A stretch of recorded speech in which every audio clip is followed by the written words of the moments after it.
What's up, guys? It's me, Alan. I'm back with another video, and I've got another NASCAR Diecast review to do. And, yeah, this one's got a little bit of a story to it. So I'm just going to show you what it is first, and then I'm going to explain. So this is Kyle Busch's 2021 Ethel M Chocolates Toyota for DogeCoin Racing. I was not supposed to get this diecast. Not because I didn't want it, but because I chose not to get it. What had happened was I pre-ordered Stefan Parsons' Xfinity Series DogeCoin car. That was supposed to arrive yesterday along with this. This arrived, but this was in the package that was supposed to contain Parsons' car. I called Lionel today.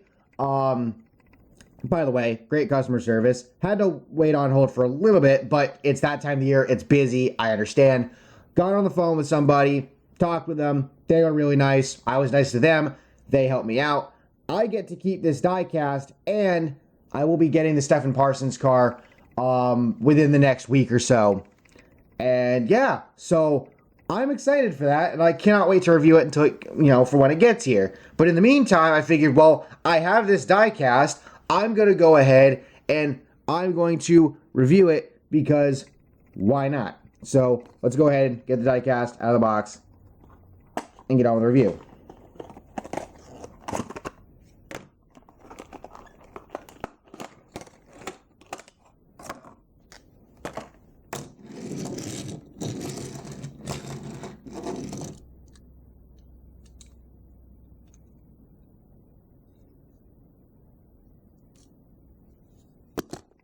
So there's the diecast out of the box. And I do want to say, I'm not mad about having this diecast in my collection. Again, like I said, I didn't order it previously, as we got loose window there. So, it's a new diecast in my collection anyway, so I ain't gonna complain. Plus, I get to keep it, so why not?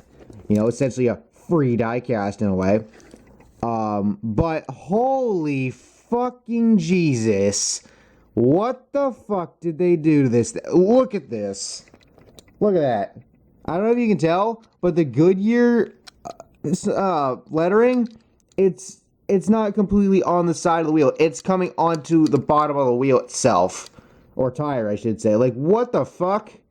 How the fuck do you do that? Jesus. But anyway, there's the front of the car. The front end's a little bit skewed. I don't remember which race he ran this car at, or this paint scheme at. I think he only ran it like one time. But it does look pretty nice. It's different. It's not something that we're used to seeing Kyle run, but, paint scheme wise. But I think it came out quite well. Oh my god. What the fuck? Okay, that window is all kinds of...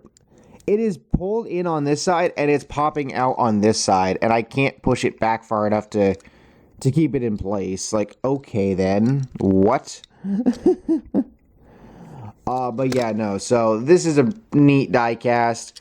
I actually had some people that commented on my tweet yesterday. When I tweeted out that I got the wrong one, I had a few people tweet out, respond to that tweet, be like, well, that's a nice diecast you got there anyway. I'm like, yeah, it is. Also, chassis, it's a little bit low on the left-hand side, the driver's side, I should say. That's got to get pushed back up in there, but that is what it is. But again, Kyle Busch, well, I mean, he got a couple of wins this year, better than he did the year before, where he couldn't win until frickin' Texas, the race that wouldn't end during the playoffs. Of course, he had his issues at times during the playoffs, looking at Darlington specifically. But he made it relatively far. I think he got knocked out in like the second or third round. Second, I think. But, there's a bit of a question of how much longer does he have left. Apparently somebody made the comment that they heard something that Kyle said over the radio, I think on the last restart of the Cup race, that it might be the last time that Kyle works with those guys anymore. So, by all accounts right now, it looks like Kyle will be back for 2022. But obviously, a lot of things can change. And with him, he has his son Braxton. He has his wife Samantha and whatnot. They have another kid coming, a daughter to be exact, I believe. So, I wonder, will Kyle hang it up at some point? Honestly, it would be funny if he retires this offseason just out of nowhere, Carl Edwards style, because then somehow his brother Kurt will have outlasted him in the Cup Series, which makes literally no sense, but okay. But no, I don't think he's going to retire this year, but I feel like that could happen within the next couple of years. And some people see that as a bad thing because Kyle's like the last of a previous generation of guys where, somebody where they choose to wear the black hat and, and whatnot and all that. Some people argue that we don't need that anymore, but, you need your villains to kind of root against or whatever, or, the anti-hero, I guess you could say. And Kyle Busch fits that bill perfectly. He always has.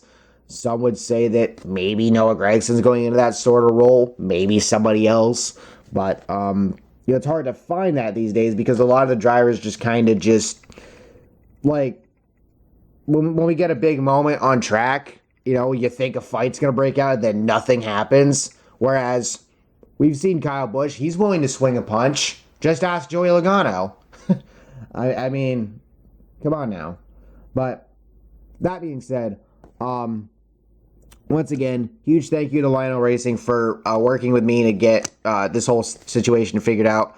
And I cannot wait to get that Stefan Parsons DogeCoin car because, let's be honest, I don't know if it's going to end up being like the previous DogeCoin car where everybody's holding on to it and it's so hard to find and it just skyrockets in price, or however many that get made will kind of dilute that value, but I want to have one. I may never be able to get the Cole Witt one, I believe. No, it's Josh Wise drove it. Duh. I may never get the Josh Wise Dogecoin car because you have to pay hundreds of dollars for it because it is beyond expensive because Dogecoin and because it's so rare.